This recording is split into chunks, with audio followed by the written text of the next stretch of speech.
Soifua manuia, malo le folau manuia, manatu o loo manuia oe, po fea lava le vai panoa o le nei lalolangi o lo e mafuta ma e maua mai ai le tatu totua ma na unanga o le nei aso o te whatala fatu. Po o fea lava o le nei tu lalolangi o lo e iai, ia, po o fea ngai fu i manifai ngā malanga po le alamar tu langa o lo iai. Ia e whatalo fatu ia le tatu po kalami masani. Ia fiafi o aso taitasi. Ia manatu o lo vai o lo aso munmuli nei o niva yaso ia malo lo fo ile tae au. Pai situ ele titi o le tatu tautua man au nanga o le nei aso. Ia ona sole. Ta moe vai ia soa. Ia ma sa iaini nai whale tonu o le tatu ioe. Ia le lafto am fai ona ia le ua fai an whatau watu tatu por kalami ni vai o le fiafi. Ane whea tatu e se male am tanga masani o le tautua ma le o nanga. Ioe sa mo manatu o le ua aso sale nei. O le sa pa ia o le i lo tatu o Samoa, New Zealand, o Australia, Fiji, Tonga. Ia o nisi atu pau atu te mautino o lea o tau tu sama le nei atu nu o ona territory e a fiai Amerika Samoa tuila ma manua Guam o lo pe o lo faitau ina tu sama Amerika i tulanga waso ese tula a waso ai o kalena ia pe o le fa pena fu ia Amerika Samoa te mini me mauti asto na fatasi. Ia, o leo o vatu tatu, teimi o tasi fia. Tasi fia, te ale titi ale le tula iwa. Nono winga te ale iwa, te ale lima i Samu. Ia, te ana whai, te mine i tatu New Zealand, te ale lua i Australia. Piu tau masaniro o mafufau whaitau ina o le World Clock. Ia, ono teimi fai i tatu malo i mafuta mai, mafua i ele ese sengo teimi. Ia au Samoa ia bisa tau amata minga le temi o ia le tatu daylight saving mantu foi sa tatu daylight saving ia a suiver temi Samoa ia suiver tempeta ia le tu maua Samoa ma Amerika fai tu la si vanga fo o suire temi matu nei ia suiver temi au Samoa ia le o tu mauro na temi le toe suia.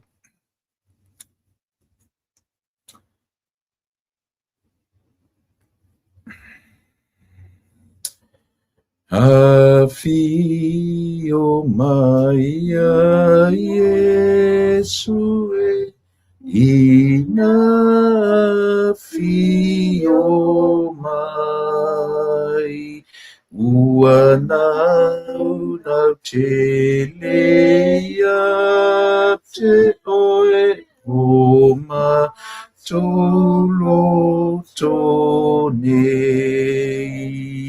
Yesu e na oe olo mato fa moe moe le fa aula o le la lo langi nei ia pule pea mai se ia so o atunu e oli te le ai mato Afio mai e pule ai I loto umanei e fa umai le fa vai ma amio ma se Yesu e na oe olo mato fa moe moe le fa ala o le la lo langi nei ia pule pea mai se ia so atunu e oli oli te lea i mato.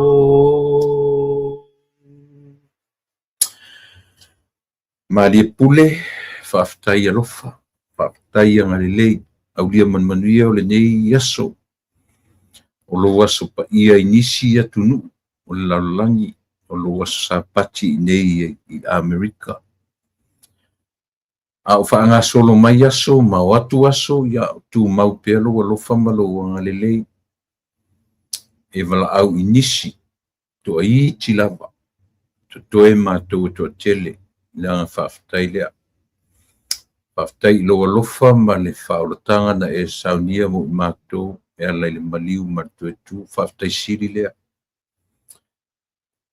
Talo i loa nganga pa ie awina maia, tautu ruaina le vai ma le le atu toa. Tino whaatasi fe au ora nei fiafi. A uma ia ma whaiwina. Ma waisovi inga ina whai ona mātou whaia. Vi ia lau fio, au o mātou tangata. Whamangalo i mātou li toto pa i oike risolo mātou li iman whao. Amene. Fio mai Yesue ina fio mai ua na te lea te oe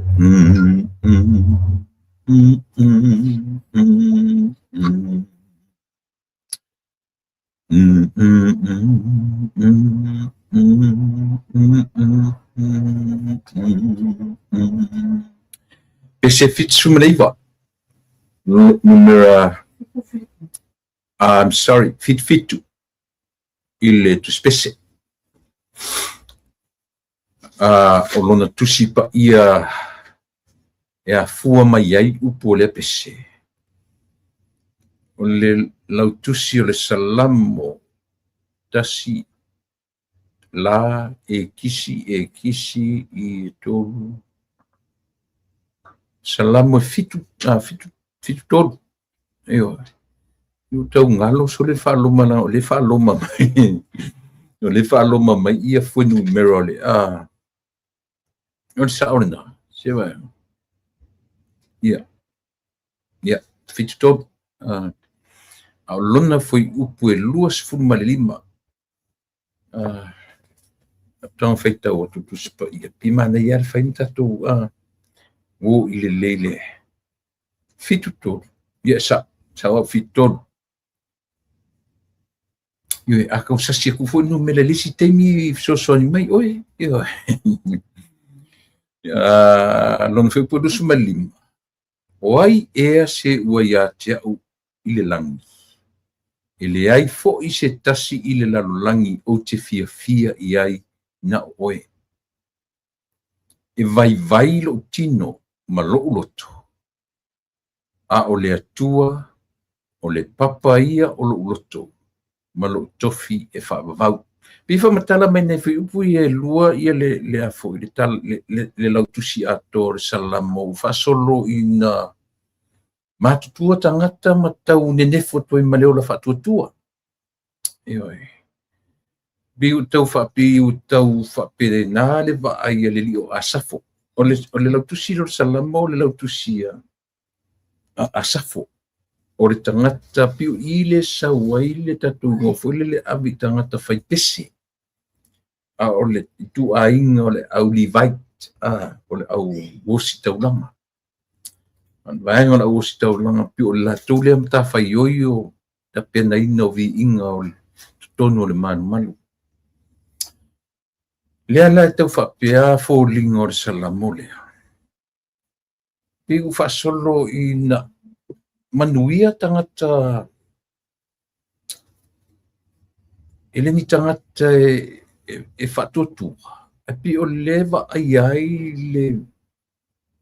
le afoi le whamanuia ina ai luni tangata la tu te e whapefu ila le wa ai ia le tusi tala o asa whasoro na matupe u fōringa mai u wha ne nefu o tui malona so i fua whatutu ioi a le taua la leo le whai mai le vaenga le pese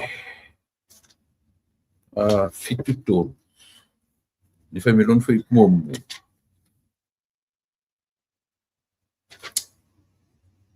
a fio mai Yesu ina fio mai ua nau tele ia te oe o mātou loto. Ua toe whanau pe ua le sisi, le aia sisi whanau pe. O tusi o salama o le whiangi tuai. O le mawhawhanga o tusi pese o le tusi le taimi o Yesu. Au I le lau tusi le o salama. Na whaitau ar tusi pese. Ma au maia ia te ia langona. I le ai a sisi o toe nau i ai le loto. Le ai masisia. Aia, ua na o oe. O ai oe. Ua na o oe Yesu. E whaana nau i ai le loto fia inu. Fia ai. I oe. Pii whapena ia le wa ai e le tangata o asafo. Mena whato i e moi o lotusi o salamo. O lea ua tatou talia lau tele. O pese a tavita. Salamo Tavita, even though David is not the only author of Psalms, of all the Psalms. Ita sila le tangata. O le salamo fitus fu matolu na tusia le tangata soif tangata sofa le tu ainga le au washdown asafo. Le tatu te fa aingo inai le au fatu pese ma le au fai pese o mene o ekalesia. Ia, ore nā, tasila le pese pe ue tele ina usu le te usua pe ue na e whakasa o la tu usuina. Tele o ekalesia, se me le, ele se me se pese fu ina o se pese na o se e whakasa. Te ngata uma e anga I e pe pese mole. Mole anganga o le tue nau le loto. Ia wai whapena le winga o salamu lea. Lea lai pese whapea. Afio mai a Yesu ina afio mai. Ua nau tele ia te oe o matolo nei. Yesu na o oe o lo mato wha moe moe le wha aula o le lalo langi nei. Le sisi ua na o oe. A ore na tura oe ma o tatu. Only times of troubles. E vave le tatou tapa ele melea. Se vanga na o taimi ua.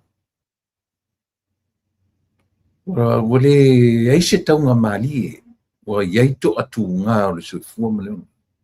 E tau whapena uma atatu whaitau atoa le chapter atoa ma le lautusi atoa. Tau whapena uina. Lea foi lai fa u talaina fa pele lo tusile o salamo fitus fumato. O le manuia o ea mi o leanga I le o langa nei ma lola tu ma laia a muli. Ele la ia vai la le e iai e folinga e tino mai le manuia o I lato e mamau maleli. Ioe. Ai o lo ta oto lo lato fai Yesu na o oe o lo mato. Sile pese tele na whaongai e whai mo meo fono tatalo. whanongo mai o tau e fie le mele. Tasi le pese whaonga te le au mafuta tatalo. Te mi fule le worship ai pe si ai lima ma pese i la tau i le tula. Tasi le pese. Ona o le pese e pe i e fule le i anga, le i ano te le i aile au mafuta tatalo yeso ia. Ai ina u whaitau wane mai loa ai, le ai te lenta au sisili. Na wa aili tangata whatu pese, i mawhauwhaunga o tu stala. Lela ne utang whaitartala atu, le wa ai whaatu stala. Io e, o le atu stala, o aili tu stala, o asafo, o ai asafo, o le tu ainga, o la uosi taunanga.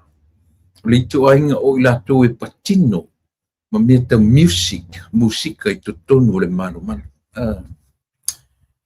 Beautiful.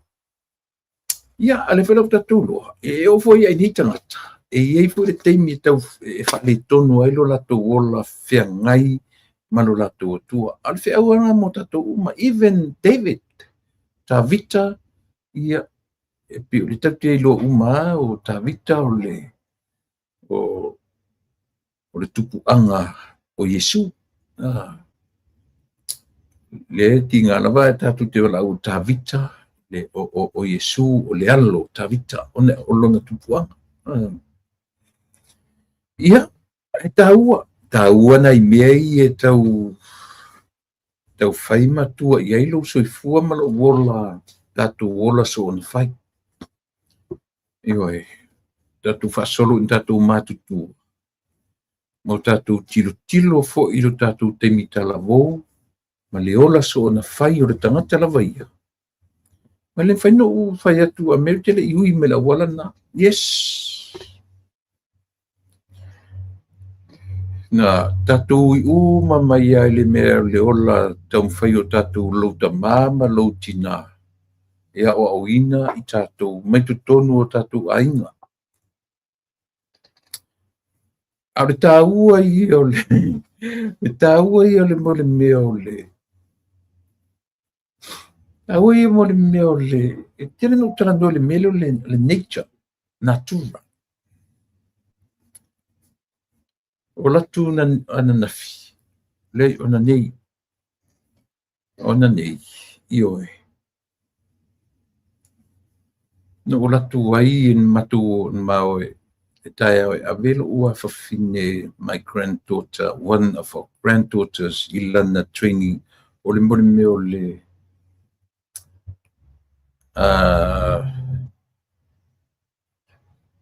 ale ta o le mea, she's gymnast, ma ola e abe le mo langa training le tae au. Mo meo le gymnastic, o langa eventina, o lana, tule tu wami tonu, pakata vale no, e whaila usa vali hata milo ele. O la tu la taula o vai le sipotu, o luma, o ta vale tu tafu, i au tafu. E tu ceiling o lea, nature is my classroom. Ia. O fifia o tau ia vai maila ile nature. Fi maila tala. Nature is my classroom. O lona potua onga o le natura. Ai mai le natura. O le si o manga. O le lanu lau ava. O le green. Ia ufa perpi masia onga se vasenga fai i le potu le. Ia no walua lea sau fo i mena usavali tau iela vai tau iela. Nala no pe o i tasile me le tele no tala noa i lungo ra po kalame. Nature, natura. Ai o le green represents life.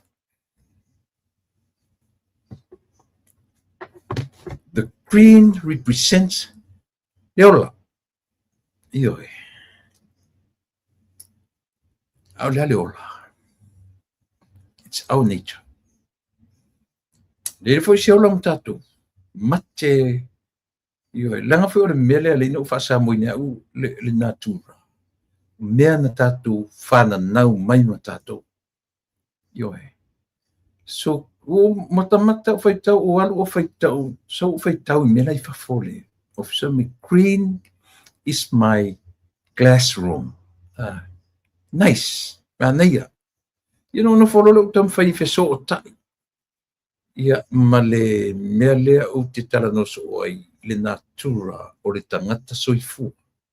Ma le natura o le atua e o le tangata. Ioe. So green represents life. Color green. Na te puaina mai le ola. O la au e na te puaina mai le ola ia te oe ma o le oxygen. Ioe. E puaina mai le la au le o ke sene e manawa e tātou. E puaina tu e tātou le carbon dioxide. E ola ai le la au. Ioe. E le mea fule le a fuena lanu mea mata le la au. Le ale ta ua le mea. Tātou na masa. Chlorophyll. Pe o feso o ta inga le o le tangata ma le la au. O le tangata ola. Ma le la au lanu mea mata. Green forest. Green garden. Green, le la fai mai po kala me le tau tu nei la usama dinga. Nature is my classroom. Manaya o vai tunga la pe yo le mo garden la tu fo i e faia mo meu le au gardeners. Ia no titulare tu no foi feso o ta. Aisia. O le la au. O le lanu me mata. E na te represente le lanu me mata. Mele len fai mai tangata se na mana yo se ai green in color. Green all over. E te afet lo se siti fo le ua brown ua mamango le la. The life it doesn't look right. I peta va ai le me i se tuinga environment ua mamango la au. Wale ai se lanu me mata meaning vai me lanu o fule fai tonu brown wale se ola so green na te ame pole la au le tu te vai mai o tua na te pua ina le ola so pio me na tu te wisha ia i te fape e se ma nei o i lanu me mata lau ava. Anyway, whaftai le tua, au lia ne yaso, lia manuia, ia te oe, a uma tātou uma. Tole,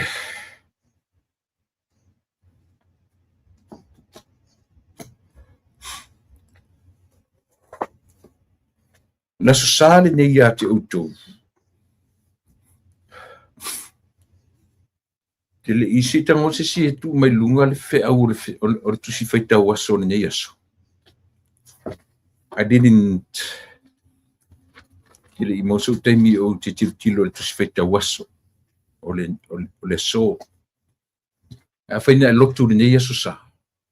Si tango la e lo ina lo tina le leilo tama le leilo tenya le leilo tama le lei pa tango tu mai lunga i le tusi faitau aso ma fe au le sosale nei. Io e si wa onga tu fo ia.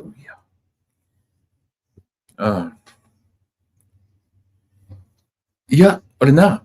Ta eo le sosao tama ia i matou i nei i Amerika. Ta eo le matua sosao tama. Paule me tele ina ese umai ia sosao o tama o le lolangi. Pe e matele tu titia tu tusa sosao tina. Io e almost the whole world. Tu titia tusa. Ai olo la sosao tama. E fai o le lea mana ienis. Ai ese matou, ese New Zealand, ese Australia, ese Samoa. E fa matala me ia le ese le o matou aso sao tama. Li ai o se si fia e na te fia mana ia si o matou aso. La so sao nai tama. E pi e ame lava le fa le whamemelo tangata o le larolangi. I le tūpātina. Ioe. Le ngata i le nā a ole i lumanai pe a pe toe masina, pe toe tolu, ia vai aso, o ua lewa na tala noa tangata le sātina. Tā ruatu fo i whale o loa ua i lunga mo meo whailoilo fo i o mea alofa mo tina, mea ioe. Ai o mai lo i le matou aso na i tamasa. Idi e masisi fia manatua e o i tamaiti soi. Ioe. Yo i tamaiti toita e whai mea alofa i le mawhanau i lo latu tina. Ai o lo o aso laso sao o ura sao tama. Ia ngā reo mai awhai mai. Happy Father's Day, Dad. Yo, but that's good enough for me. Whatever na. Ia. Ai o te langona foi. Ele fua tasi. Ele lo pe me fa pella langi a. Pia mana ia tele ele la langi le latu tina. E whaale mana ia tele ia li tupa o na itama. Anyway, happy Father's Day. Americano, tama uma o Samoa, manuia le tau sa a taiao. Iesia uo o sieli i whanonoa lava e whaasirisi atu. Ona o le aso sao tama a o le ofta umaua nei le tala. Na maliwa na po. Ioe. O sili i suafa ia wha mausili, misiona, wha mausili, misi, wha mausili. E la lo le ai o Santa Ana. O Karen Grove, ia o nai pe ile kalesia o le aso ia au ia o aso tai. Kalesia mamona. O le nei ali, tasi nei tangata o te fia i loa se aso e whai e iona toi sauninga o te fia mori mauai.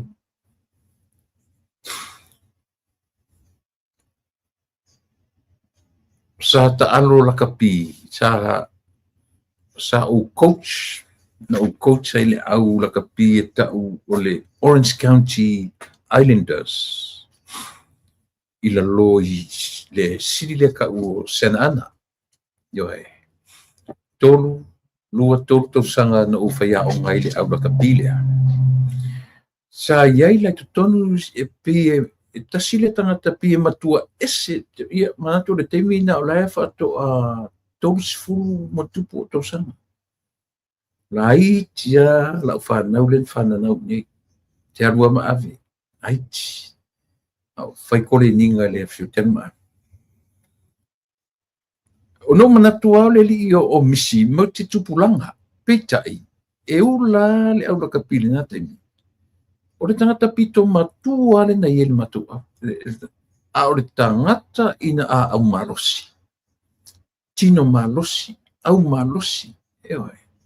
E to telefo il tupulanga na iele na timi le au la kapi. Ele e au play ele tangata me. Ele le usero o misi. O lona suafa o misi.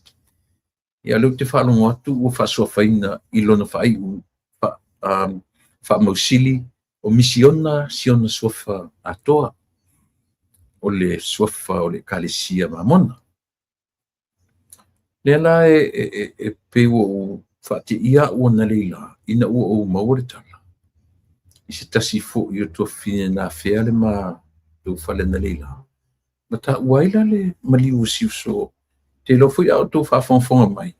I o na e inisi la tu te loa i a sia fo i o se tangata tino malosi.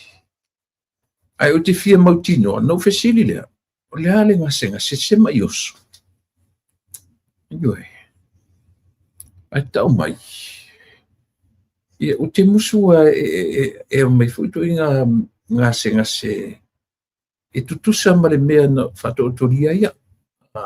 E tau mai o lona whatu.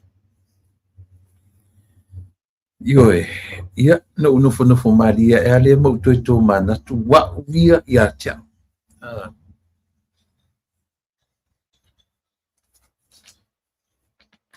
left o mau nele tala pe uma ta alo e ale li po ufisi leva na file operational li o file na ele lope na fai sanga open heart surgery bi I don't know, I'm not sure, but ole me o lo lenta me o leva na file na but fatamala le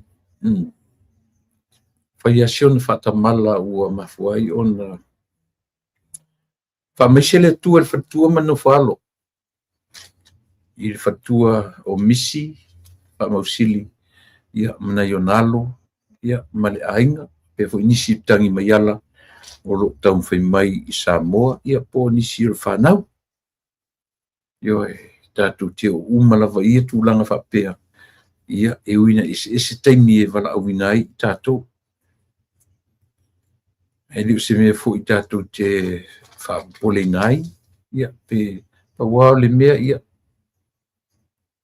o ne masaninga pe o leo toe au mailo ta mafaufau ma tauro mafaufau i winga fo i ma o leo sa fo i fo te mi liu whaari ia tia pe anu atu le lisi o piki le au ele o la vele au reserve ia na pele liu whaari ia ona pe o e whapena winga o matou nei te mi fo i o le tau mawhainga o lakapi i nei o winga o manai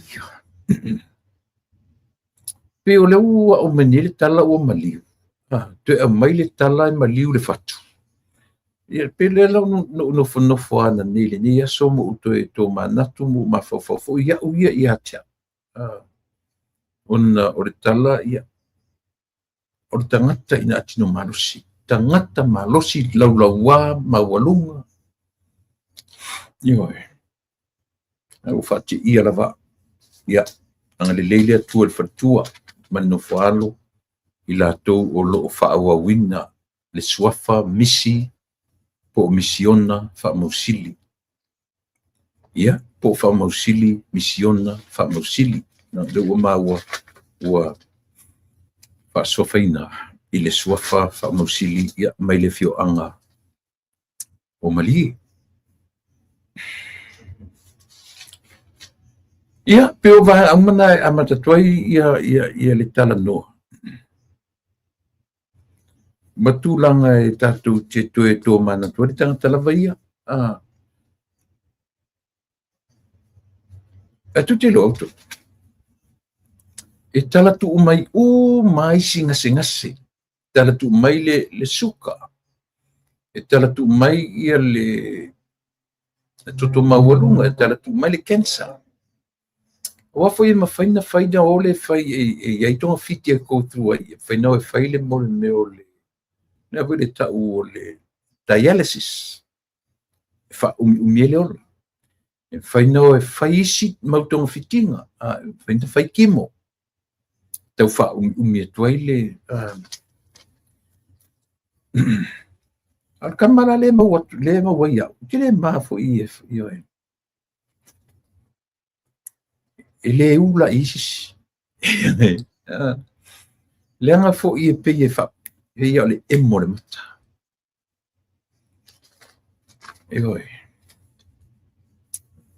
e tau tinga mai loa lo tapito lo ta left hand side lo ta ia tan white forma al fa tuanga fo le mo to umana ine i to ata mai ma fa pe sieli mai fatu na pe o telena io tutti lo sam le vai solena te atu le ese va solena te nei io le lafto a o to ai fa matala ene le atu sa por kala me not last week the week before le ne le atu sa por kala me ia no fai atu el matuai ole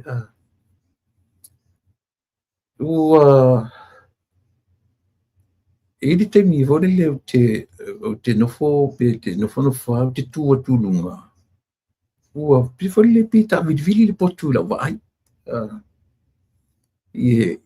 mo le meo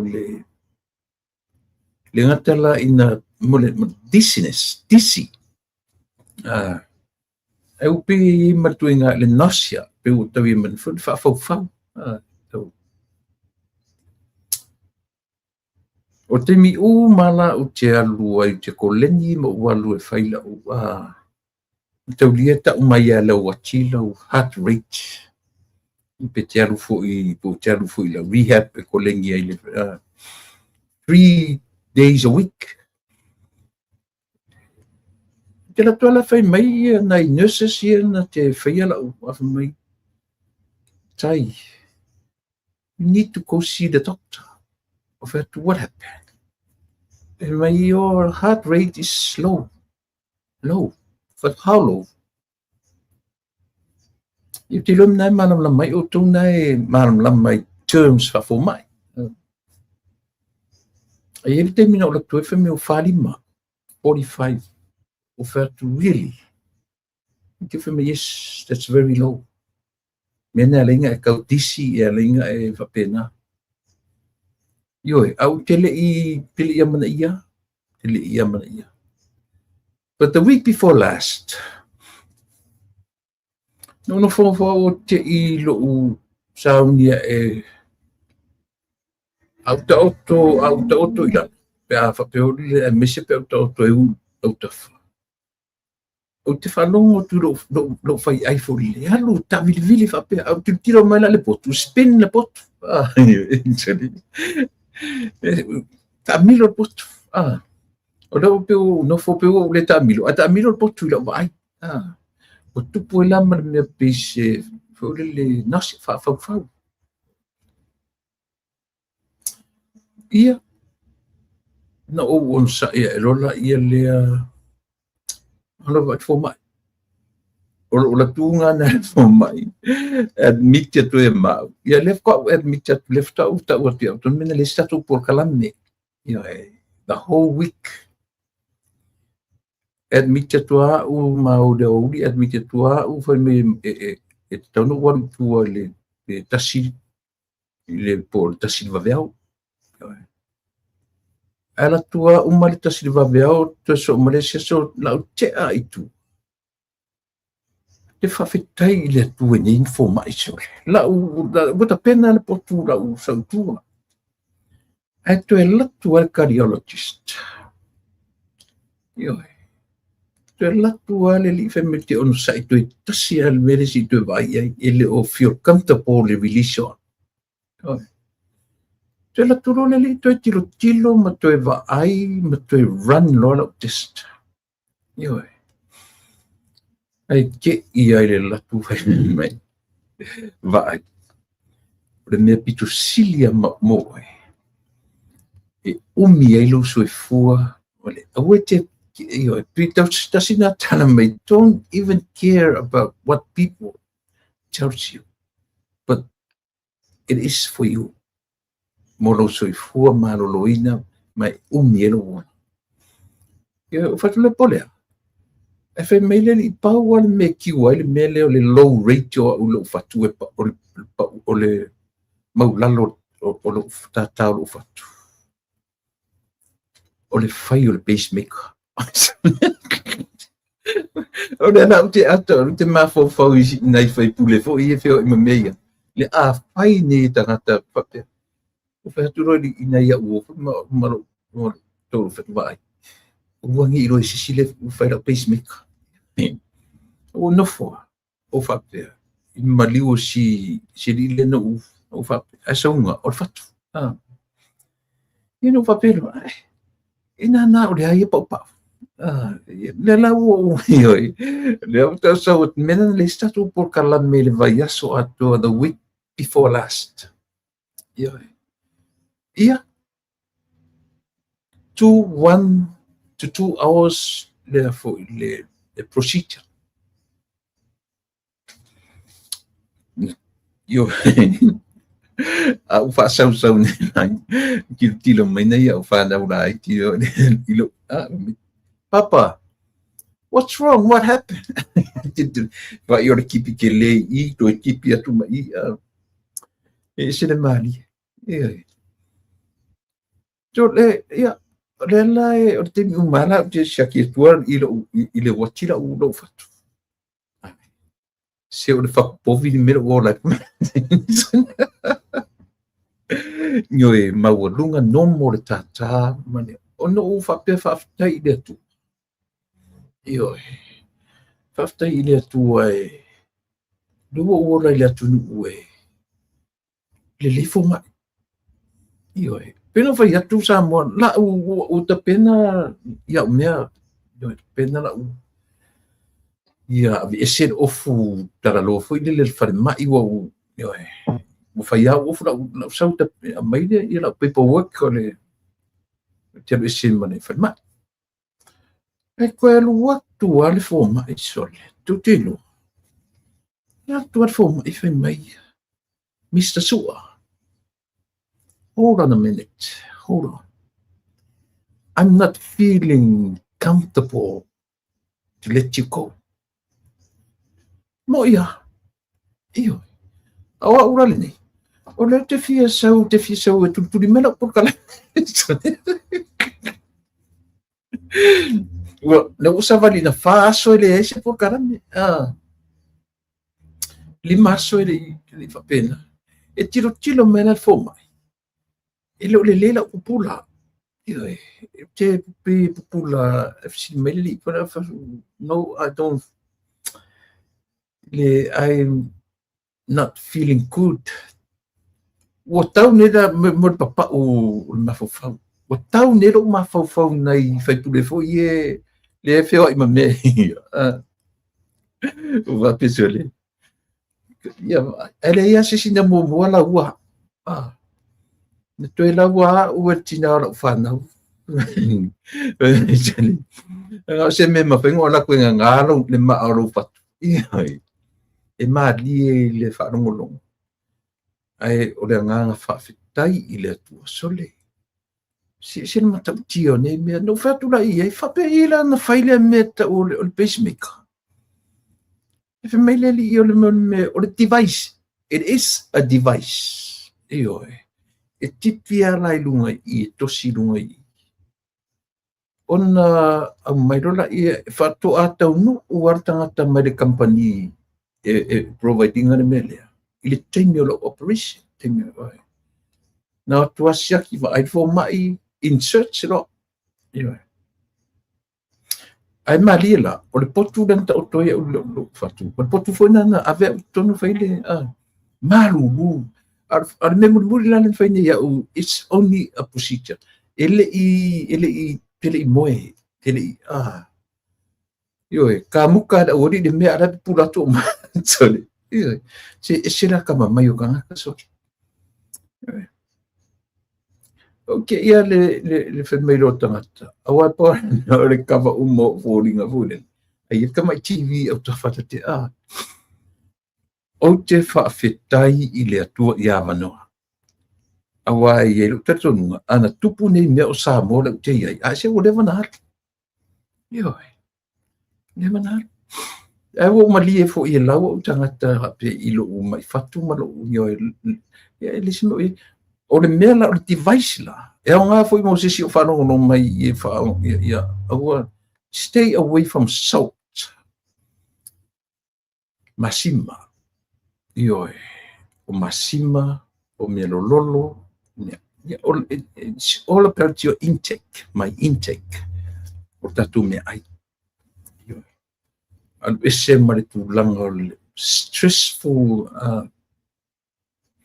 ipi onai fautuanga na le amai le foi lawa amai fo mai acha ai nga te fautu to fo langa ise pe no faiatu ele le mai si mau fa mai uma cancer toto mawalum ele wai au so e ton fitem fet fai ai asimele te sa foi ma tau emo mai loni nai it's tau wana mai fo mai tope o nai nei talana a matatu la polka la melania su mali lie fo le statu polka ia le fta admit tatu le mena ma fo le na ta mata muli e fa mata ia le pier na la si le fia a misi fo ma misi tatu polka la misi te le te tau pena fo al mersili la na fainga ta moa wai how to maintain my weight. If I met for my yaki actually e need pona lima to pura sa to for my ai si pona te mana e lusi. Ole a kipi le ai ole ale la fasa mai me ai tani. Ole la mangi o kale la pona la kamera ai. But anyways, a fiola. Ia le na. O fatu mato ai fatu. O un savo ia lingi meari. Se vai mai la pa pa mai koi lima po ngai tonga. Ia le na. Ai foi le temi te fa longo tua. Matau dia. I'm a heavy bonus. Broad like build. Broad. It doesn't look right. Lose a lot of weight.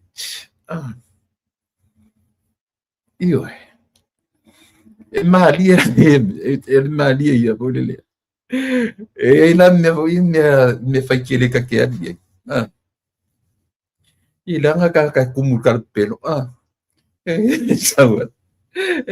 Kaki ke ia sawa so me. Wait.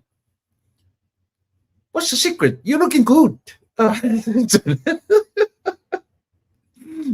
Lo teu meno ka kua fa mai. Sorry. Kua ma ia ro ka.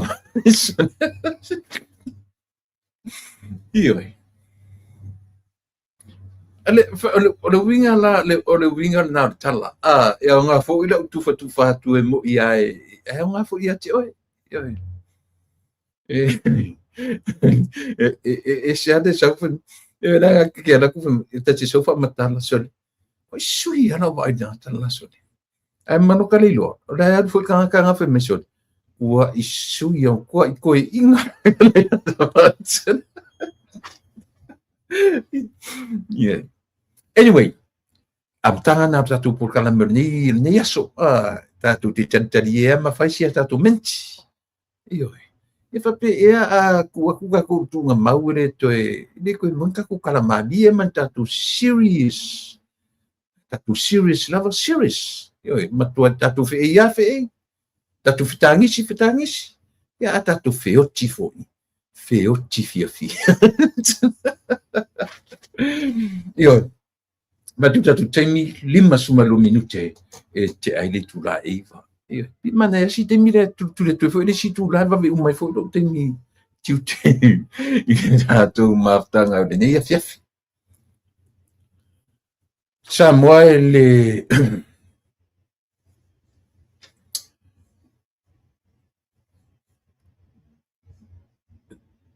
Tana moni le fai atu.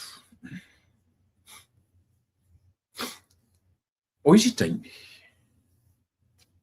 Ki ngalo o ngata. O le challenge tele lea I nei mea. Not only lungo o mea nei. O foi mena te whenga rua ngai. Lau everyday job. E iai le faa le a foi.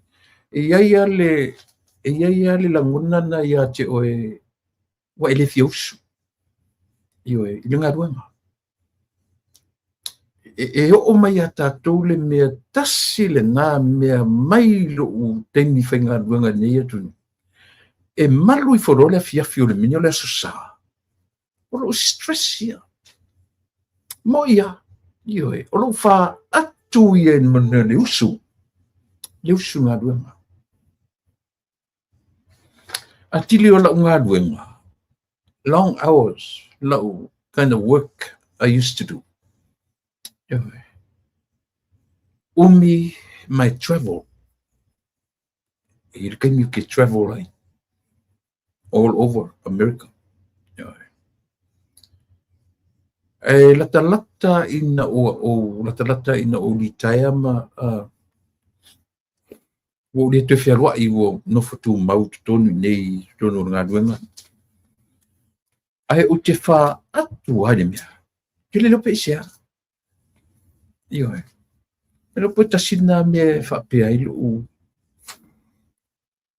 Matter of fact, o lo fatu na o wola mai ma. When I was a little boy. Inisi tala na ufa nau mai ma.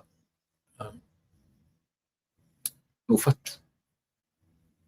But I went through a lot. Sports. O lo ua fianga I mo meo na fesosoani I le mo le kolengi I lo fatu. Tasilana mea le toe a mai le fo mai. Ina manino le fo mai o lo background o lo ulanga o le olanga taalu. Ina la o lana tala, I have to go back. Savali. Lift weight, light weight. Ia pe o le ua pe le lo ufat chalk. E le on tuata mo sasa ia langa o le system na masani le ola. Ta waran tu fa masani le na. Anyway, ia o te fia tala noa sa mo e amatai la tala noa I le LTRA 2008. Au tele I tala noa I le mele. Le se I amata tula noa I le na vatulu mara u na pe amata tu ia la u por kala me le na te avatua ta mo ta mai tai o tole a foa losalina po losalia tole a foa losalia ni mata na o mai le newspaper pe uma le tio mai Wellington e newspaper mai na mai ai ta mo lalo fa malu le HRPP so I le pe o le e fa ni fu en mer ta to watu matau dia o au tele o no foi Samoa e fa lango la u tala noa I le whamauninga o tala me tatu lau whanua. O te tau le whalangulango te le tui ngā sources fo le o lo wala au tangata I Samoa na whamatala mai le ia tia. Whalangulango te le whapena la o te whalangulango I tangata I tusi tangata I e whaiatala matala o newspaper. Langa pi o leo o te tau na whaalolongia le latu tala tu o mai lunga. O newspaper le lau te vai te lona fai tau mai auto o le rale o newspaper te mo tu ia I le fa malu le fast te mo tu le afoa losalia new mata I le HRPP ai te mo ia le siri le suafa ia le leua suatanga I le tuto tasi au le foi le fai mai nisi o te whale te kinga tangata I a mai le tala. Hearsay, te whale ai ala no whatu newspaper lea, langa lena a mai lunga no titilo iai. Te le lola pe se newspaper sao. Pe se newspaper se. Ana o whanu longo la li tanoanga le li whanu toe. Nei ta u island po kalame ma se tasio latu li tio I Australia. Nei se latu sui. O le se latu sui mo le palota la titi ai sa fata. Au te vai fona por kalame to ina tu le epa. O le na te tino mai ai. O le se latu sui. O le se latu sui o le. O le la te no for te mine. Te musu e fatu tala fo le a me po ai sa o ai se. Ale te no fo mo tilo mo meu strategies ia po awala ia po o afoi o meko kia tangata tele lopo le mai I tangata to ina mala suita tai mar suita tai ma fa pe mai ave ese ma fo favor tato atunu e ele sui re chapipi le tomo Io. Ia pe tam fai ese ma fo for tatu atu nu fo le matu ang fa pe le ai o le HPP o le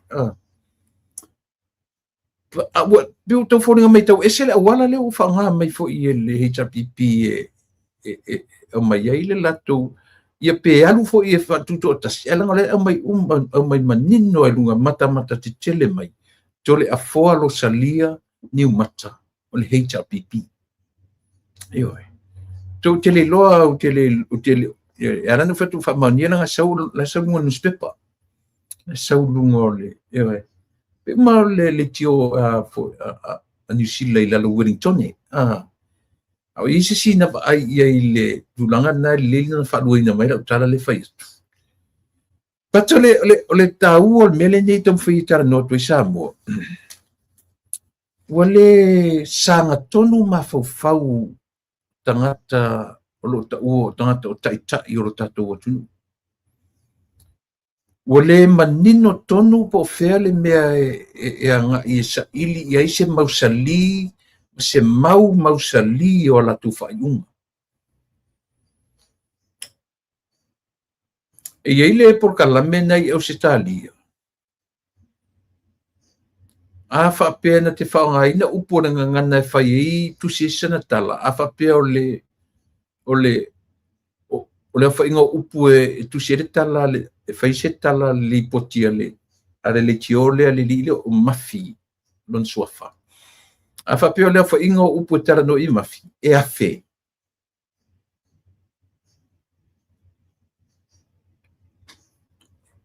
o le upu na na te dominatinga ia upu mana e a fe o le pepelo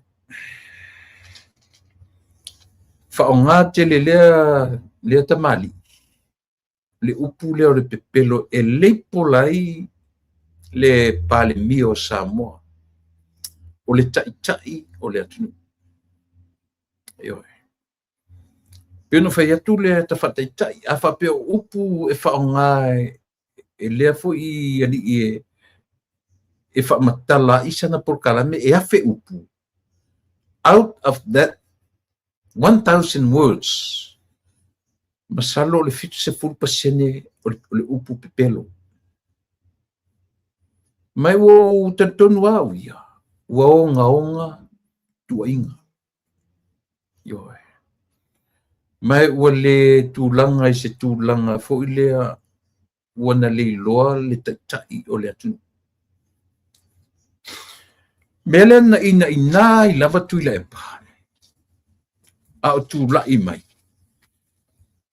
leanga na matua I fasino I ola pi I le taimi o ola pi le vevela fo I ola pi wale o tu sa temi nei mai o le loa po o le atonu tulanga na matua ai laulu ai I ola pi I le tulanga kasila lem ta o lea LTRA 2008 ele se la le mea ele se men se termina pa ile o lo tato langa na toe pa ia ile tala noa I le fono e fa le ilonga le wengo le fono ai ina o tala noa le li o famuina o papo oeti na ia ta ua I me tau fanua ona fa lava rola ia le o le fionga le li pale mia mai ia ta ua I loa le toe tilo I mea ia ma ta ua I loa le tu la fono lea LTRA 2008 mai tasi lem ta upu Samoa e lei titi lona toe tala noa ina I to tonu le atunu watu langa tasi fo I lem ta upu o lea ua I to tonu o whainga ale anavatau ale malo o I temine o ani pe fea ai tula I mai le whainga malo temine tasi le vaenga ia mautinoa ua tongi ese ma le whaavai o Samoa tula fono lea te lo mautinoa tele pe mana o mia ai le 2/3 pele ai. Pe uma tasile mta upe mana umia ai le 2/3. Io. Ai ina uta ue o papo foi e famuina leu mata afa nei. Ia ta tia ielo no mata afa se I uma na failo na pepa fa manino ma failo na o le tu malo ma na vavea na oso ia le fionga li pare mia mata ua mele ato te loa o le tangata na so ola na oso fa lava I tu le epa na vavea na oso tu le epa I ma ia ta ua lo le mele io mana tua foi le pese atu le epa fai mai wo to mai fai mai wa uma fanua sa mo na matu fa tau ia saina mana tua ele I fai ela auli se tala fa pe langa pe o le no fom fa ma fa sino tasile na pe pelo la auli malito o le fai mai o le tu singa la auli malito a fe fa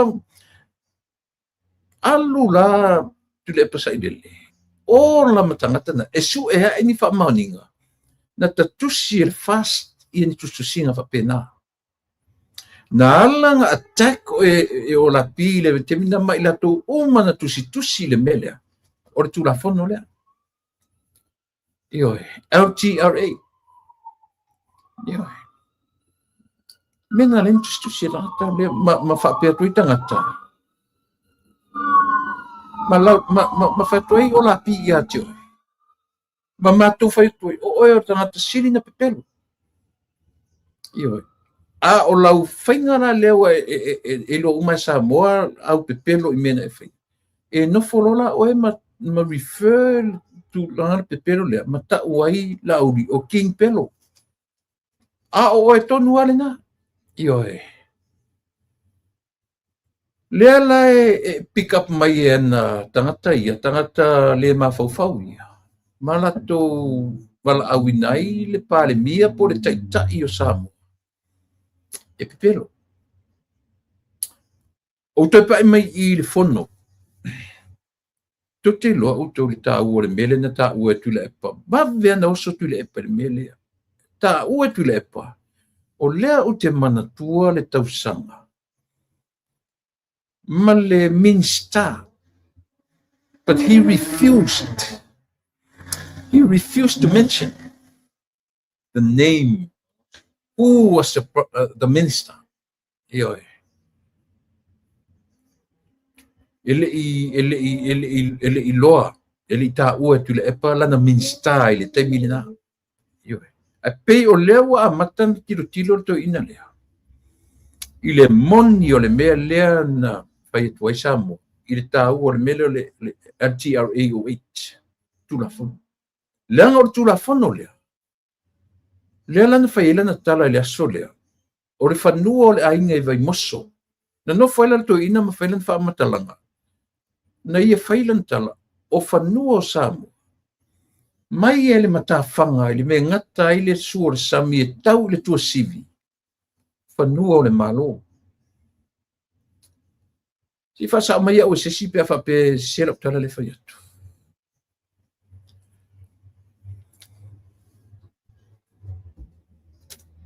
Ea. Mai ele me ngata ile le afo ile saure sami. Ile afo ile litai. E tau le tua sivi o whanua o le malo. Ai le peno to pa isi mesi e Samoa. E tolu ai tu ai ngā whanua o Samoa. Tolua. O whanua whaaleanga nu. O whanua sa o loto. O whanua le ta o tatu. O whanua tumaoti. O whanua whatau. Ainga. Ioe. Ma whanua o ta ua o whanua o le malo. Whanua o le malo. A sila la o tau Samoa. In reality, pe ata oto Samoa I lona natural Samoa. Ele se me ta o se whanua o le malo. O whanua fa'aleanga nu umalava ioe na foa'i mo le malo e sa ia fa'afetai ema le ala manino sa o lo tale fai atu fai mai le tala atoina o te le ta'uatua le ngol minsta ana o fai atu le minsta ina o mai le fanua le ainga i vai moso tala lea ai te mataulia na ala na fa'auilavea le palemia ma fa'auilavea i tula e pa'ona ua ta'ua e famuina o papo mea tulaga tau fanua o faleata ia tu'u atu ni fanua io ni fanua ale na manino sa o fanua o le malo o fanua o le atunuu na ave ma le malo e fa'agalue ina le westek a fai o le toe fa'againa fanua fa'aleaganuu ma lie le malo toe fa'afo'i o ina la le nausoile ae oso lo i mtu le epa ta'ua le mea lea Samoa mena lena fatura pos le sitaimi o le ADB o le Asian Development Bank e iai le pāta le ADB ioe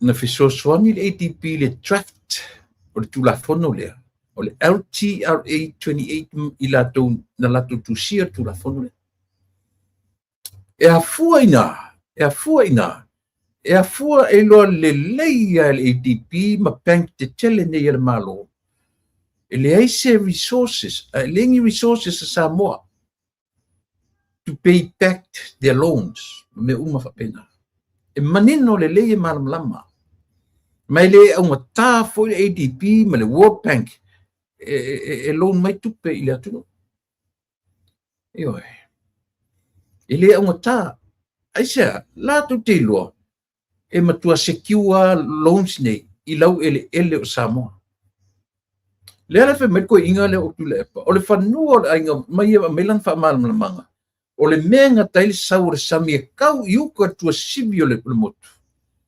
fanua o le malo a le la fai atu tatu pokalami tu le epa sa ilele e le se me ta o se fanua le malo le se me ka o se fanua le malo laua iai o ta'u te minei ona o fanua na foa'i ele atunuu ile malo o Samoa na fta ma wai me ta o fanua o le malo ele i a faini finaunga ele i o atu palangi ma vatuni no ratu fanua never did ele i o atu ele i watu se a foi se kemukalasi ma vatuni o ratu fanua o ai ainga mapulenga fa le malo na mafuena urulu upu ya le tulafono constitution na mafuai ona feulu ruai upu matala ma ila tu na urua ino nofo ile me ta'u o le malo o Samoa the government o Samoa ma tusia lana tulafono fa vai na feulu ruai upu apapalangi maurua itua o lo tatu tu ana la tu te penaina mele io a fa mai la ta io tatu malo ma la sunga tu le pa le ni fanua ta un fanua lefto ama wanei me ta o tolu ai tu ai nga fanua o Samoa ina ua feutanga i tu ia io ina ua feutanga i le malo ma watu palangi ma siamani ma Britania ma fai atu la tunu okay a fai o le mele u tu mai fa pena fai o fanua ni o mato o fanua i o Samoa o mai le malo e amatai atina pe a fai o sa onga le mele u tu mai fai lo mato o tunu io ai le i ma fai Samoa na fa pena na watu se malo palangi ma avatu ni o latu fanua i Samoa e se me fa pena eu foi meio ekalesia ma tu ekalesia e fakasa ili yotu ni missionary ma avatu ni fanua lava le la mosa o te tano fua o isi ekalesia. O le mātou lava ekalesia. O whanua whaaleanga nu. O whanua o le atunu. O whanua o tangata ma ainga Samoa. Lea fua e tatau lana respect he le malo. Ia le atunu. A fai o lea ua tal mena e tau ai le malo le tula i matemi nei. Nanga isia le fai mele li pale mia. Ono sai mai. E moni, o le si toe va ai le malo o a whanua. O whapunga sa o le lawa, o a whanua na tau foa i mai i le malo e a mata i le malo Samoa. Ua le toe whaongaina. La toe whafo i atu. Sa onga na tala. Ai ora sa o tu le pa mai fai mai o le menga tali sa me tau tu sivi o fanua le malo. To sila la auto il ci share to malo le. To sila la ta tu sa mo ye. Il meo le tio. Ai ye le afianga o tu le pa. Male hita pipi il LTRA 2008. Te lelo na afianga. Pe ao ni na toe tala, ma toe wha matala, ma toe a fuafua, ai se a le mena o mai ele ATP fisosoni to write the law, ma ila tau na tu sia tu lafu. Le hana mena ku ele sur ATP tonu i. Le hana mafua anga ku ele sur ATP kong i whanua o le atunu. Iona. Tula e pasa ilele a whafofo mai ma utu uma i alang no ina hei pipi. O lau tautu la fono na whai. Tula e pasa ilele, malana ka peneta, ma ila tau ma tangata na tu sia tu la fono lea. Le lau whai atu ia le fionga le li pale mia, ma lana whai ngā malo o tu lai mai le temine. Ua lava mau te tauna vese.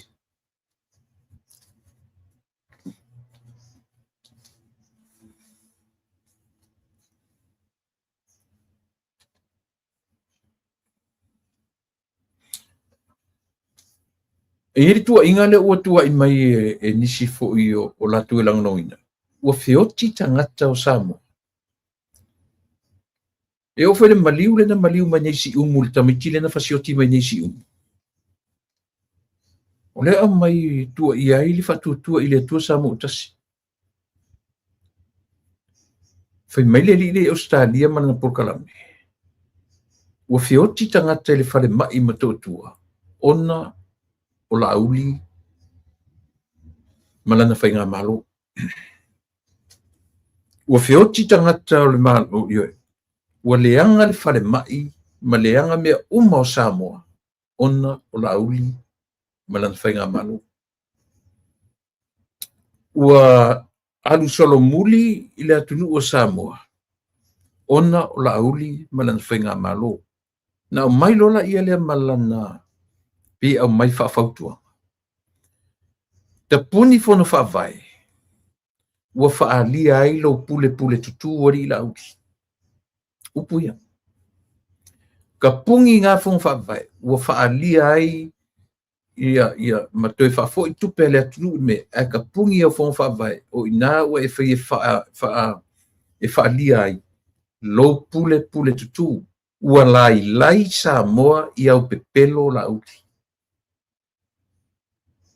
Tangata soifua lea.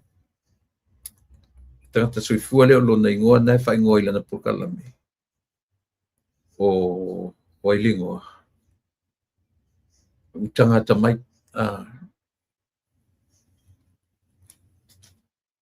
Ai eri te tununga o tatu pokalame.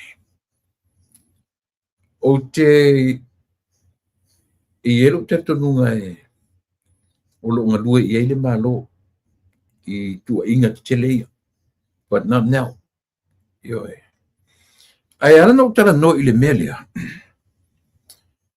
Ua avea le soronga le lei ma tūlanga le lei o lo tatu wa ai le timini. Le whala uwha manino mai le malo ia le tatu manino uma IPC. I le tu e tau whamatalaina. Mai ua agree fo to tele o i tatu. I le tūlanga o le whai o le komisi sue. Le uwha manino. Ne se mea lento e pisa i le mea le lo manino. Le uwha manino ia le ufa manino lona tūlanga i le mafuanga e alai o na sioki i le foi mo le vaila au mafua la au le u manino le foi la o tatu fa manino le mafuanga o le valele le na taofi ai le tangata na taua e o i le atali i sa CEO o tuila e pape ma fono toi na ta oi le ai nta ue le atinu ulan fatanoanga maleli io ai tasi le tangata taunu fatanu fesili ai ia tangata langa pi oi tonu le safe ngai malvale le lentau patolen fa manino fa malama le le pale mie tonu le fono le ai masesia na fa lava pe na fa lava ia fia mele temi o ia na i temina pe fa lava le atinu pe fa lava ia fono toi pe le fa lava msesi esia o le fa maoninga le nasamo e sa o le malo e sa o mal me le tu watu le malo e oi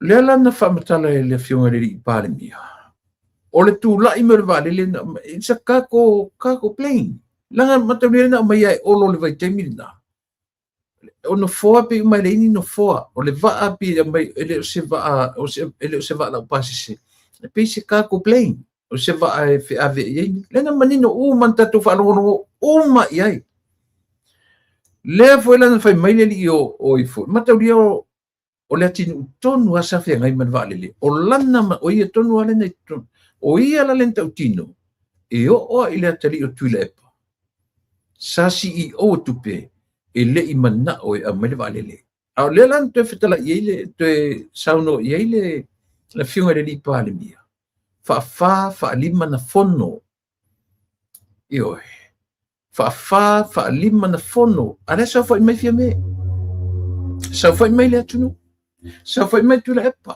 le fetol mele mana ile fa ilu mai declare me in front of thousand eyes ele ngata o tangata o mata o ila tutun mata uma tangata le mata le ai ma se sui na ngai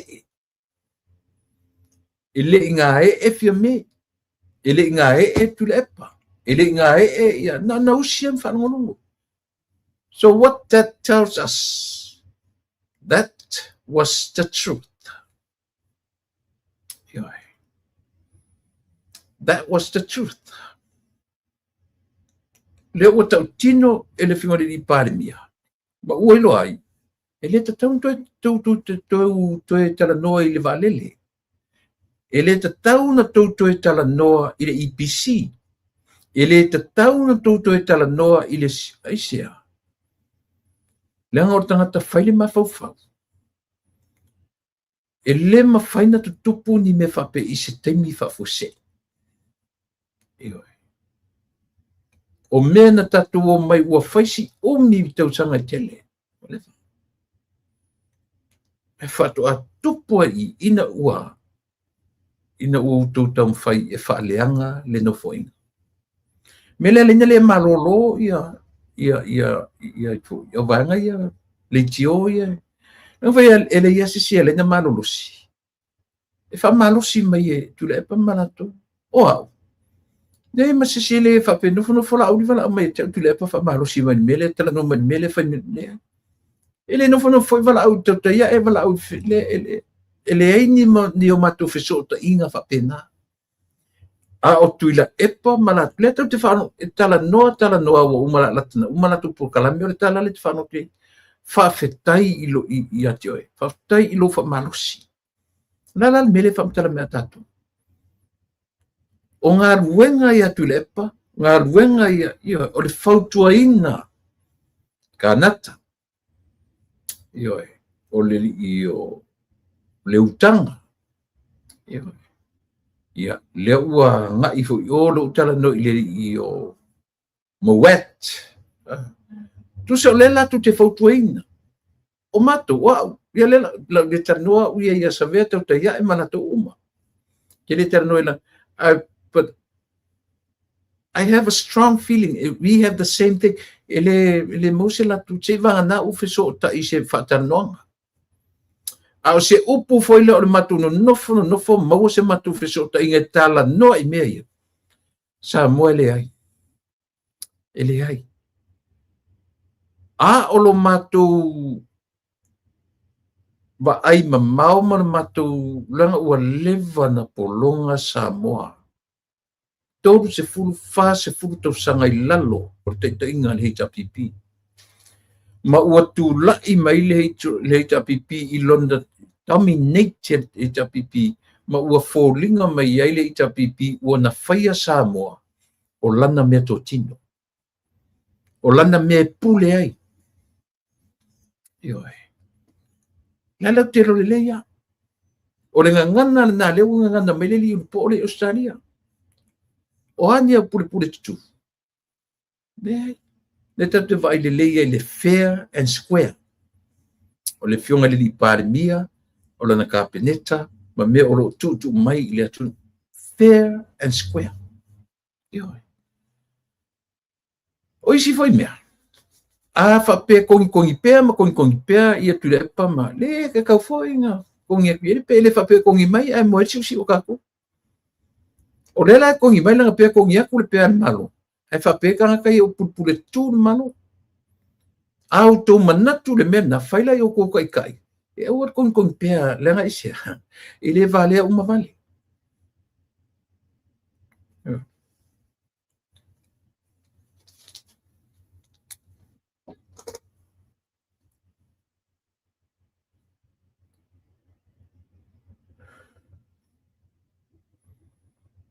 le la wa ngani mai le lilia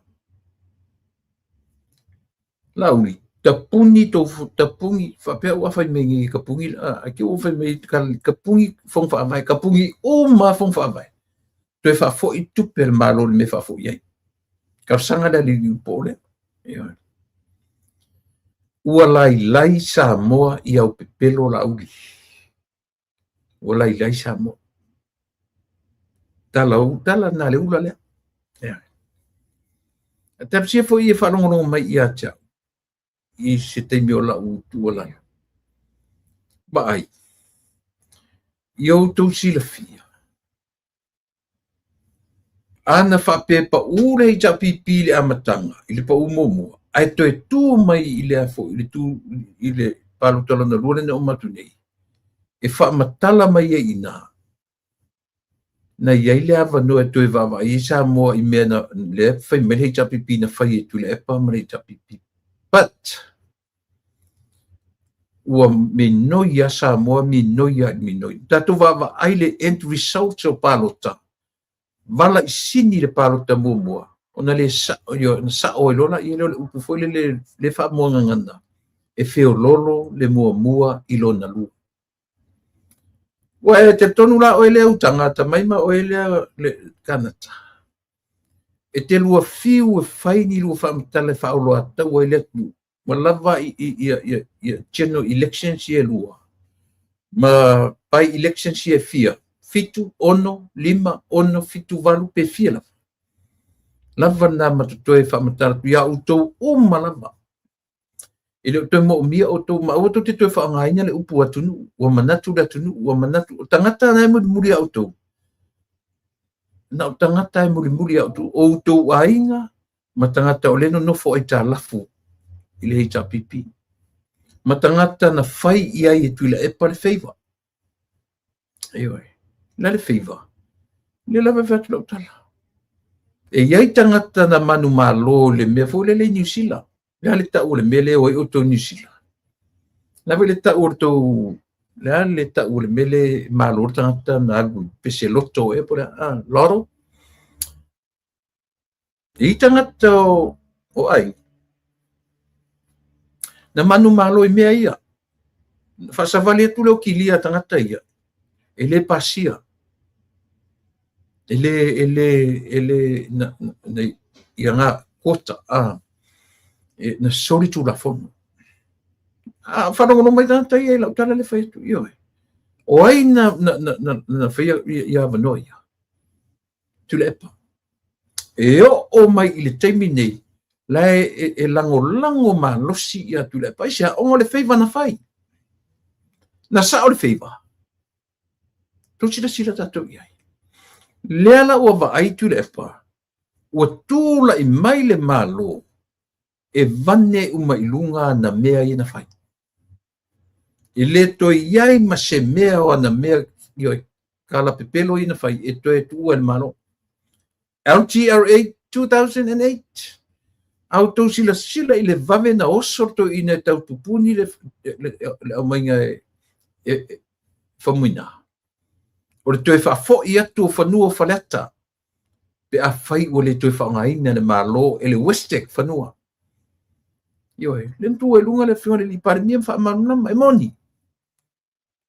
Ti seiba ai le malo o a whanua ua le toi whaongaina e le development le malo. Na tu atu, whamatu atu. Ai oso lo mtule e pata. O whanua mai teile sami e tau o whanua le malo. Ile i o akungi malo mangi lako whanua e Samoa. Tule e pa. Read my lips. Ile i o atu Sam. Ile i o atu se whainga malo. Ioi. Mani ona whanua i Samoa. Ele i atu. Awa te whasea le atu. A sila sa mo te minei. A tu ua ele whesao. Na le lua whanua. I tu a inga whanua. Na le whanua whaaleanga nu. Ma le whanua sa roto. Ioi. Whanua, ioi. Al tangata uman whatau. Whanua leta. O le whanua pia whapunga manasia. O customary lands. Ma le freehold land. Ia peta tu whasamoina. O le whanua palangi. Ma le whanua Samoa. E randa whatu o le whanua palangi. O le whanua whalelewa e alfa tau lau pis. Ma whanua tau Samoa. Tau tele mwhain whatau. A o lea lana fōa i ele malu. Ele atu no o Samoa. I le urua i government o Samoa. Whanua i o matou. Whanua i o whasaleleanga. Whanua i o salenga. Whanua i o vaimaunga. Whanua i o whaleata. Tu watu i tatu rua i malu. O ane la whaila tina e o la tunu. Leana whaia tina i te tele. Tonga niu me ume o fo i vai tele. Ioi. E o fo i vai tele. O whanua whaaleanga nuu. No watu leanga nuu lea tunu ma ave ma le malu. Lea lai ma wene ta ur whanua whaale malo. A le reality, ele eise me ta o se whanua le malo. O le reality, ele eise me ta o se whanua se kalesia. E whakasa, lotupope, mamona, whatever, metotisi, leni la to whanua. A whai ua yeni la to whanua. Ua whatau whanua. A ele i o atu i Samoa mani la to whanua. E kalesia uma. O whanua i la whanua, i la tele whanua o le e whakasa la tu. Whanua o Samoa o le atu no. Tele o wharesao, nu u la tu e wharesao whanua o ainga. O whanua o mea tō tino ainga, atu te lo e whakasa. Teimi o tua mamatua na foa i le alofa. Foa i le anga le lei ma le alofa, o le lato manatu, o le lato ave i le atua, o le lato taulanga le nā i le atua. Eisea, e fou atu le lato whalongo. I lea, o le atua e manuia ai Samoa. O loa tangata ma, our forefathers, they gave them away. Ioi. Foai. Ili whatawina. Ioi. So mea ia taun malam la mai, lela o mai tātou generation, ua tolu tu ai ngā whanua. Customary land, freehold land and the government land. Awan fena o to se government mani la tu le se mea. O fena o to ni ka le sia mani o la tu fanua le se mea. So bear with me. I also want to happen for me o me nga taile sami e tau tu sivi o fanua le malo. Fa fonga tatu ye.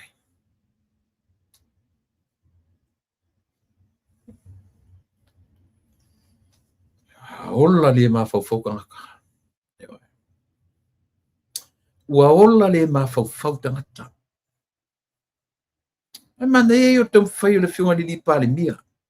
De la audio fa tau fa manino nai mea ia. O le lei ta oto mai i le malo. Ta oto mai. Nai moni auto o fanua fa le anu. Ai se sila le malo. A ua le toe fa o ngā ina lo. E se le manino. E se le manino.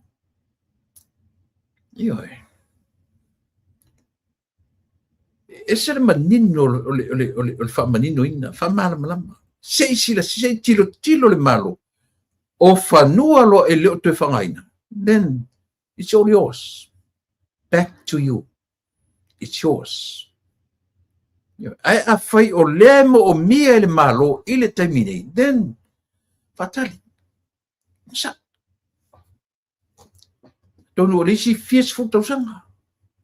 Toi fa ngā tu le malo mo risi se lau tausanga. Mea ngā ringa maua me ta o fanua le malo. But the reality, e leise me ka o se fangua se malo. Isi mea. Ioi. O mea sili ia on tatu wa ai pe te pe foi la nei atu no amu ia samo o lea e a foi e tau fasi malosi o le o ana tu mananga America o mai ia papalangi nei tau no mele Mayflower i nei 1620 o mai ata mai e nei. Wa no foi o i tanga tonu no foi nei Native Indians. E o matemi nei. O le ko ise. Nga ang pepese o lau ele o inkia. Le e a Maori. La me nga konfirme Maori. E a Australia. Same story. Same old. Leilo loa. Atu te lo, me whana ling tatu tam whai tatu atu e whai matau tapa samo. E wansa e leilo loa ele. Leilo loa e leilo matatu ngana. Woki ka kumalalangi me. Mena tam whai a tinga, oisi na isi tangata. E tino mai, matua afakas pala langi, matua li loa ni Samoa.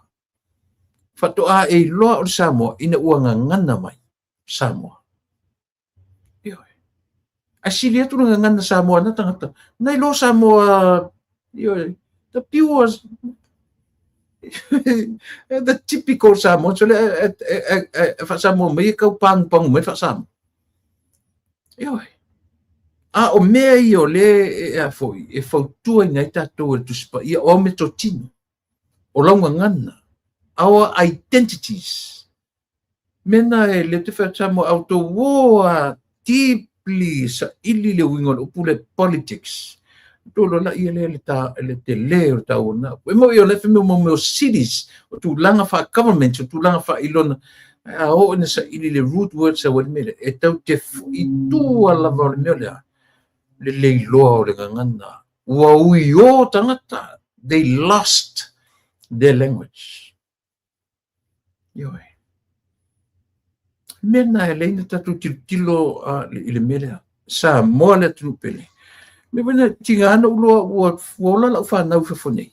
Whanau whafonei. Ua whatu tau a whai atu fo i eo i Samoa. I don't think so. Ioi. Apa wale o sia ta whi au e whai uto. Po whea lalangi nei tau te o lai. O tau wa o Samoa. Ioi. Ia lea tatu vai e nei Hawaii yoki e koe kau alalanga ele me ta o le true Hawaiians Fatamala, Aboriginals, Maori, Indians, Native Indians. Ke lor mele whapele Amerika le au Indian, Native Indians, malone. E iai la tu no whanga foi la whurka unga whanga e au inki. Mai le la ke le pay tax. They don't pay tax. Ia e o manga pay tax, ai le lolo ai, le ave malo, ave tamba pupae, i lau elele. E o manga nga tax. Ia. Le winga na tala. Mena le ina tam fai i Samoa, e tau aputi. Ia. E aputi i ana mea tō tino, o mena tō mai i le tino. Mena e se le tīper tatunga ngana. Ia. O Samoa malanga relationship, malanga relate, o le relate Samoa i ona ele, o lana ngana, o lana tū marananga. O le mena tō mai i le tino. Mena tō o le vaai le nā le Samoa. O ana me, o ana ele, o lana ngana, o ana me, o mea tō o le vaenga o lona tino. Part of his body. Part of her body. Mena le tau le mea tau tō tino. O mea tō tino, o mena tō mai i le tino. O vaenga, o le lima. O lo fasi ele, o lo lima. O lo fasi ele, o lo fatu. Tangi le fatu mal ele. Ah, winga o upu. E kangi se ele. E kangi se faku. Lo loto na o le ngangana. Ea. E tangi i airi tangata e pele ana mea tō tino. Ai asau ratu le e pawhai mai o le mea ngata ele sami kau kua sivi o whanua le manu. Si whauta tatu sami. Yo. Nana tilo whapena i airi tatu pokalame. Yo. E le whawale aina whapena. Malama le pale mea le mea le pointi o te tana no tuai. A le sa o le malo le o mai nei. Le o sa. Le o sa. Whamuina. Onu sa. Se i koe au kilo le malo. Toi kilo po whaonga whanua ia. A whai atu o whaonga. Toi whafo i lea iau tu. A whai atu o whaonga. Ma lia le finangalo. A whai atu o whaonga whanua ma lia le finangalo. Ai a whai atu le o whaonga ina. Then yours. It's all yours. Tai, whaftai le ua whamanina mai mo meo reservations. Le ua ave ia e pālangi e whaase e nei intia. A tō wofo i mo meo o properties tangata i nei e whai e pinko intia. Tu te wha ai iai e.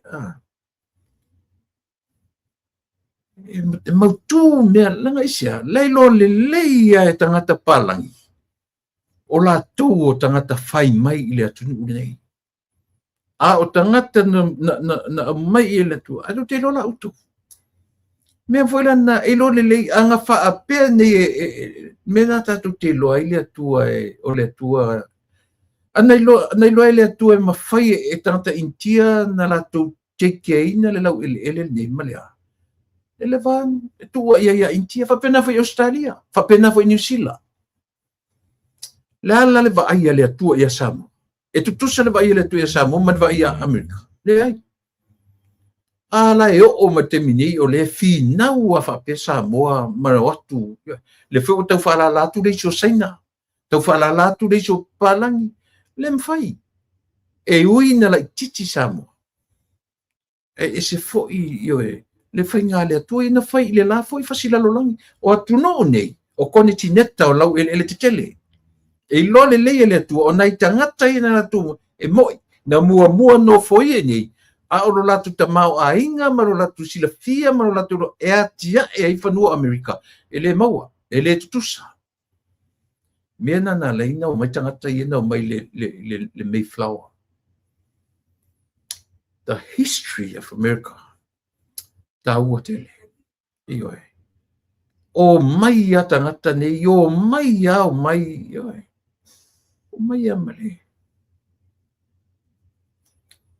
E te lea mo meu jokes, te lea mo meu tala na whaifo i sau o le pālangi nei, nofo le intia, nofo asa o le pālangi, whaofi a nofo tono le whari ia e wamani inki e wafu.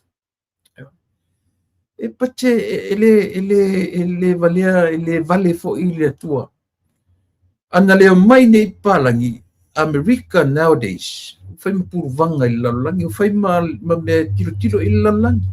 Ai ana whapeala na o America na o ai foi, na o intia nei, e o matimi nei, fin time develop. So o le tua poto, o le tua tamai. Whapena fo i tātou le tau te vai i nana no foi i whea foi i tonu Australia. E mo ia original o tangata na no fo aboriginals. Trust me e o matemi nei, e le lava ta mau a inga o tangata nei. O mata i le Melen Sauru TV ana na fi. O Hawaii, tau te loa tangata na o atu, o mo meo misionale. O missionary tangata. O akuaka masesei, o akuaka ngaka, tala ia tuspa ia, ma watu whaatasi ia, ma whanua o Hawaii. Ia o ana pipi i e tlo ma government. O ni nga.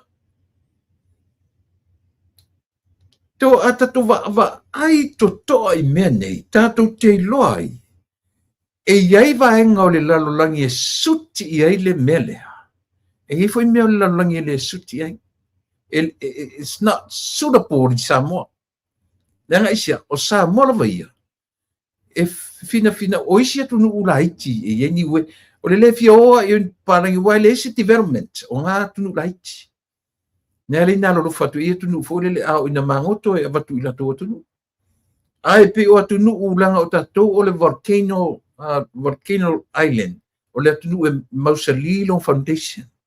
E le se tunu u amu, Coral, e le se tunu u amu e fausia amu, e vave mangoto ma vave aia. Mena na leina vanga le malo tele neo Amerika ia tuila. Iyo e, o siana fa ofu. O sion nai ona papa, o ni ona maunga, e malu ai va tau o le malo Amerika. So e whaitau le history, tau doa ia le hapa, o le hapa o pango, na vanga iai le malo Amerika. Ele iwa ai se maunga, ele iwa ai se lau ile ele lei, ele iwa ai se paua le iai, o i e mapu iai, lana ma ai whaavaenga au, o miteli. Mai foi lai mena i whainga le atua. Tu sao ai le atua, tu sao e tu tuila ma Amerika. Tele mana o ui o tele moa ui o tele a whaina whiwhiri ngā tu tuila, will never, Ele tatauna ala wina tu tuila ma nua mele o tutu o tasi. E wā lea tangata tu tuila ma nua pe ala tu i oina tutu o tasi. Mena. Ele vale tu no ia pe fin au tanga tu ila manu tu fechela tu ta sipi o malo tu ta le tu tato vale aisia langa o le otu America tilo o mato wala le o a wale tau sia u ile motu le na vai fer nga ofsi a o le mea tasi ele pai ele pule fasa o loto Amerika o lau ele ata mamai to ina forefathers o mea to tino Amerika Samoa o lea o lana nga nuu maona ele a si mea tatou malo tuto tasi e tau fai episi ni seisi tangata e me tala ele whapea o te le o fai atua lei ole motu no whanau ma o wola tanu elo pute. Tau tua i le tunu, tau tua i le ainga, tau tua i ngā ruenga, tau tua i tālonga mea uma.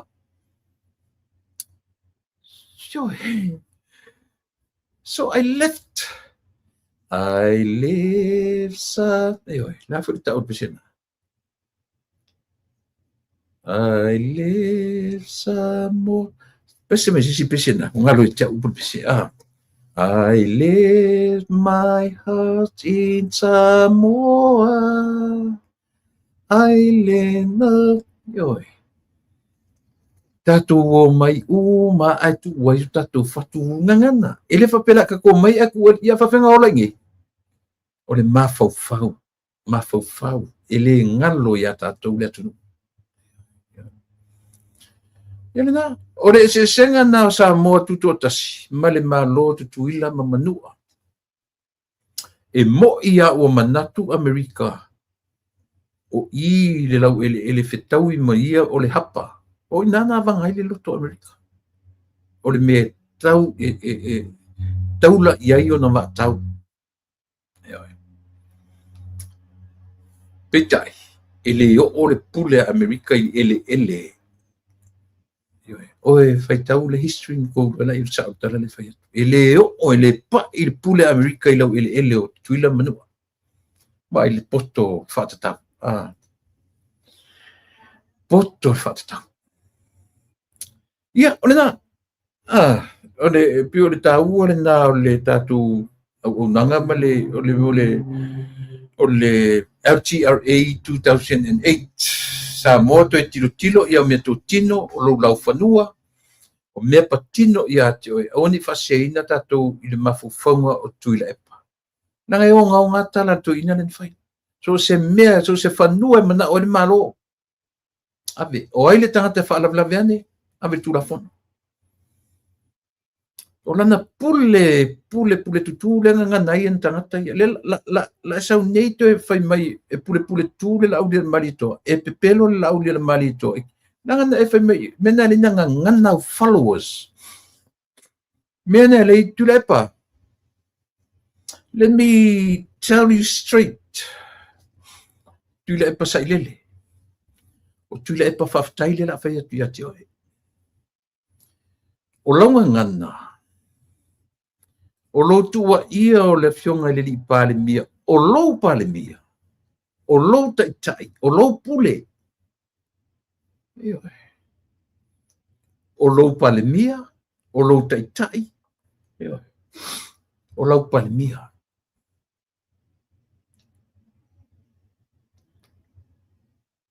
Au te toi tau pepeloina. Ioi. Leanga o launga ngana le na. Leo ngana ia followers towards our Prime Minister. Aisea ona o oe le tangata loto le. Ana le lo loto levana file mu. Ile koe kau fa file mu o sisi. Ile koe kau file e te file mu fa o iate oe when you have that control. If you know how to control yourself, then Samoa will be in peace soon. Ai le ai se fa tonu. O lau fa Samoa le upulea. Fa palangi control. O lea. Fa tonu folau.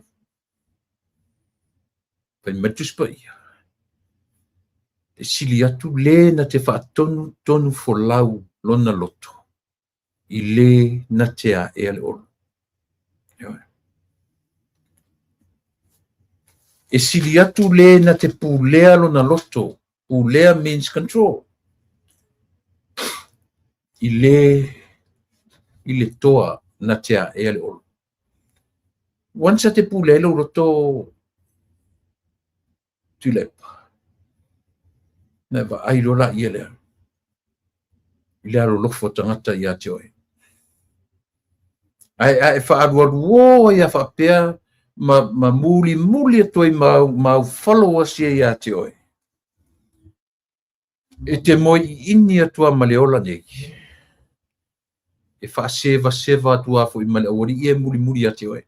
Moni ale tala. E oe. Langa ore telo tangata e muli ate oe. O isi tangata le ua ngau a ano atua le polinsia. E le totongia pasi se nau mai a tangata e matau mai luma. Matou tama o papastui.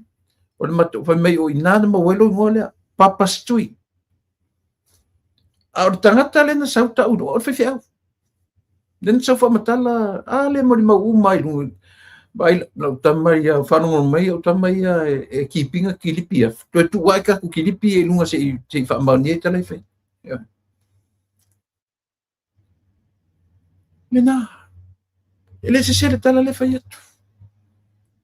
Toe o mai a tangata so fa fia le fa mai la kam o matoa ni na mafua na mo le ngo papastui. Olha. Eu o matemi nei. Ele tuto ngia lo pasese no fea wa ia ili potensia. Nga akala kwa manem fai le meva ia ku papastui wa ngau le vale le yo. Mai le ulo ka. Fai ya cha moa o mea lo na inga. O ana mea to tino. He treated Samoa like his own.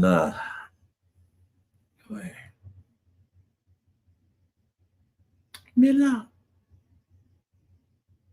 La fale tonu na tatu no. A mangela le kio ya.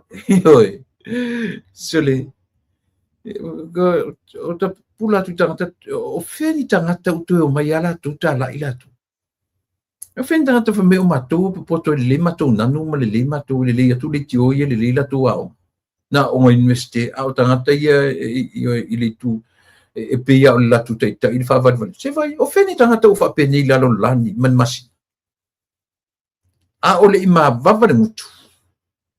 To no foi to fa mtala ile atu. Io. Ona.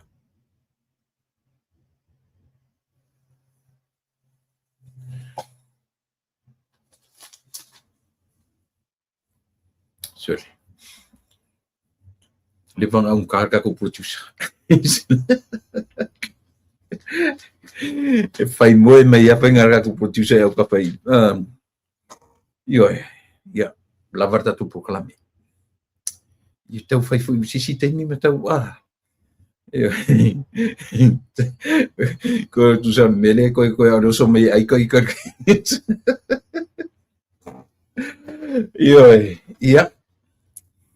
tun fu lava fu lia vai tu tasi lua to tu ismeta tu tarno ele son fua but I think this is it for today. This is enough for today. Salo ia